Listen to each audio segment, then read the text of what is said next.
ya kunut tersebut memang pernah dilakukan Rasulullah. Ya, tapi bukan seperti kunut yang kita lihat pada zaman kita ini, yaitu melakukan kunut setiap salat subuh. Ya, tanpa ada meninggalkannya sama sekali, dan yang dibaca itu adalah Allahumma hdina fiman hadait. Padahal itu adalah doa kunut witir yang diajarkan oleh Rasulullah kepada cucunya Hasan. Ya.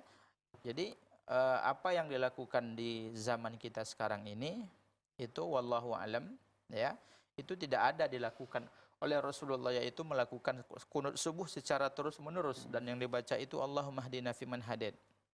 Apakah Rasulullah pernah kunut? Jawabannya iya.